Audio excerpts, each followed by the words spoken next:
وہ ہے میرے بھائیوں کہ عرب کے لوگوں کو اپنی میموری کے اوپر نا بڑا ناز تھا، وہ چیزیں زبانی یاد رکھتے تھے، کریم کرتے تھے، ان کو اتنی شاعرانہ کلام زبانی یاد ہوتے تھے، ان کے لیے کوئی پرابلم نہیں تھا چیزوں کو زبانی یاد رکھنا، اور اس پہ وہ فخر محسوس کرتے تھے۔ اب اس سینیریو کے اندر جب یہ کتاب نازل ہوئی تو صحیح بخاری میں آتا ہے کہ ابن مسعود کہتے ہیں میں نے 80 صورتیں نبی علیہ السلام سے خود سن کے یاد کی ہیں۔ آپ نماز میں پڑھتے تھے، آپ ذرا کریمنگ کا لیول دیکھیں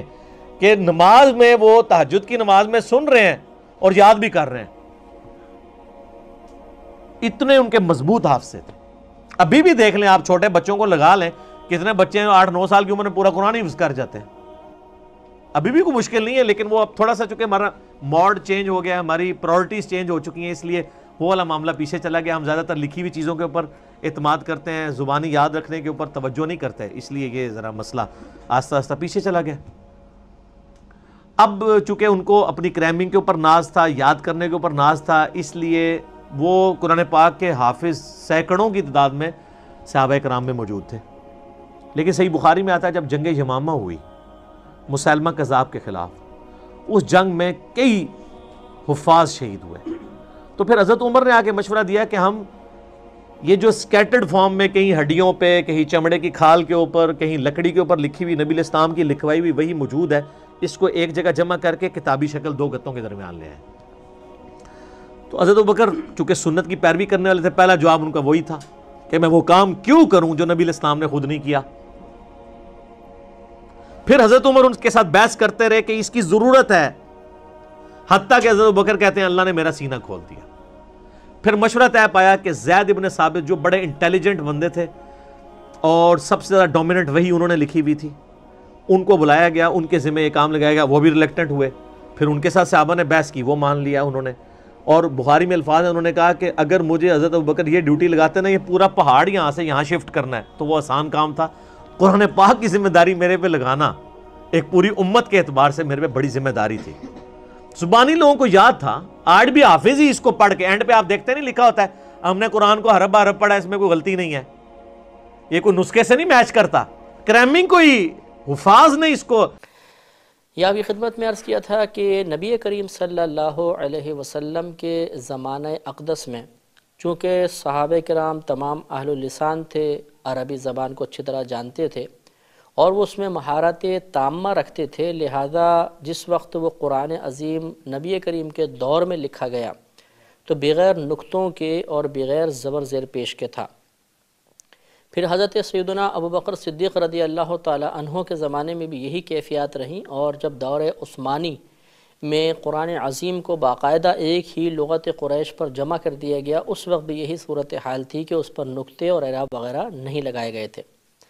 لیکن جیسے جیسے یہ قرآن عظیم دنیا میں مختلف ممالک میں پہنچتا رہا، فتوحات کا سلسلہ ہوا اور مسلمانوں کے ذریعے، تجار کے ذریعے یہ قرآن عظیم اور اس کی تعلیمات مختلف ممالک میں پہنچیں، تو لوگ چونکہ اب اہل لسان نہیں تھے، عجمی لوگ تھے، عربی زبان اس کے اسلوب سے ناواقف تھے،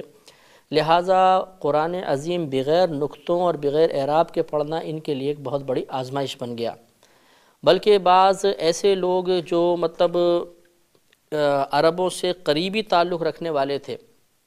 لیکن عربی صرف و نحو سے ناواقف تھے، قرآن پاک پہ اعراب لگانے کے ماہر نہیں تھے،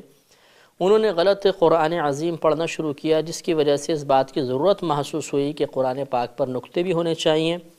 زبر زیر پیش ہونے چاہیے، پھر دیگر رموز و اوقاف کے کہاں وقف کرنا ہے، کہاں سے ابتدا کرنی ہے،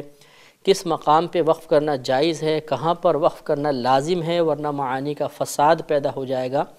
ان تمام امور پہ توجہ کی گئی۔ اس کے ساتھ ساتھ مزید قرآن کی عبارات کو سمجھنے کے لیے علم صرف اور نحو وضع کیے گئے،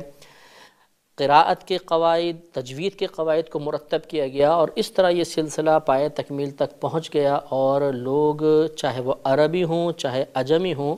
وہ قرآن عظیم کو صحیح طریقے سے پڑھنے اور اچھے انداز سے سمجھنے میں کامیاب ہو گئے۔ الجامع لاحکام القرآن جلد اول صفحہ 63 پر علامہ قرطبی نقطے اور اعراب کی ابتدا کے بارے میں نقل فرماتے ہیں کہ عبد الملک بن مروان نے مصحف کے لیے حروف کو متشکل کرنے اور ان پر نقطے لگانے کا حکم دیا تھا۔ اس کے لیے اس نے حجاج بن یوسف کا انتخاب کیا اور اسے شہر واسط میں بالکل فارغ کر دیا۔ یہ اس وقت عراق کا گورنر تھا۔ اس نے بہت کوشش کے ساتھ بہت محنت کی اور قرآن پاک پہ نکتے اور اعراب کا کام مکمل کیا، اور اس کے لیے خاص طور پہ حسن اور یحییٰ بن یعمر کا انتخاب کیا گیا۔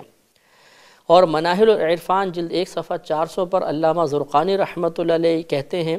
یہ لکھتے ہیں کہ عبد الملک بن مروان نے حجاج کو حکم دیا کہ اس پر قرآن پر نکتے لگائے جائیں۔ حجاج نے نصر بن عاصم لیثی اور یحییٰ بن یعمر عدوانی کو اس کام کے لیے مقرر کیا، اور یہ دونوں حضرات حضرت علی رضی اللہ تعالی عنہ کے شاگرد ابو الاسود علی رحمۃ اللہ علیہ کے شاگرد تھے۔ اور ایک قول فرماتے ہیں یہ بھی ہے کہ خود ابو الاسود علی رحمۃ اللہ علیہ نے قرآن عظیم پر نکتے لگائے تھے۔ اور اس بات پر تو تمام مؤرخین کا اتفاق ہے کہ حضرت ابو الاسود علی رحمۃ اللہ علیہ نے ایک شخص کو سورہ توبہ کی ایک آیت غلط پڑھتے ہوئے سنا، تو آپ نے نحو کے قواعد کو جمع کیا تھا، ان کو ایجاد کیا، اور آپ کا یہ طریقہ تھا کہ پہلے آپ نے زبر زیر پیش کے لیے نقطوں کو استعمال کیا۔ زبر زیر پیش کے لیے نقطے خالی لگائے جاتے تھے، لیکن چونکہ دوسرے حروف پر بھی نقطے ہوتے تھے جو اصلاً نقطے تھے، تو یہ زبر زیر پیش کی علامات کے لیے وضع کیے گئے نقطے اور ان میں مشابہت پیدا ہو گئی،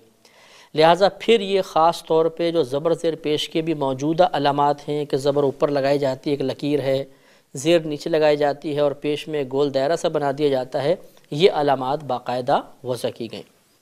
تو اگر اس کام کی تکمیل کا اندازہ ہم کرنا چاہیں اور حضرت ابو الاسود علی رحمۃ اللہ علیہ کو ہم اس کا واضح مانیں کہ آپ نے سب سے پہلے نقطے وضع کیے لگائے،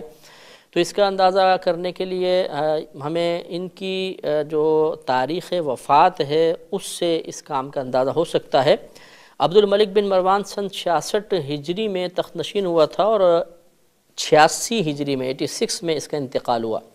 جبکہ حضرت ابو الاسود کا 69 ہجری میں انتقال ہوا، یعنی 69 ہجری میں۔ چنانچہ کہا جا سکتا ہے کہ 66 ہجری سے 69 ہجری کے درمیان نقطۂ اعراب کا کام مکمل ہوا تھا۔ اس کے بعد ایک اہم کام تھا وقف اور ابتدا کا، اس پر بھی بزرگوں نے بہت کام کیا اور کثیر لوگوں نے اس پر کتب لکھی۔ کشف الظنون جلد 2 صفحہ نمبر 1471 پر حاجی خلیفہ ان علماء کا تذکرہ فرماتے ہیں جنہوں نے وقف اور ابتدا کے موضوع پر باقاعدہ کتب تصنیف فرمائی ہیں۔ ان میں سب سے قدیم امام احمد بن یحییٰ ثعلب نحوی ہیں، جنہوں نے سن 291 ہجری میں وفات پائی تھی، اور آپ نے ایک کتاب وقف اور ابتدا کے بارے میں اس کے موضوع پر لکھی تھی۔ لہذا معلوم ہوا کہ وقف اور ابتدا کا کام بھی سن 291 ہجری کے اندر ہو چکا تھا۔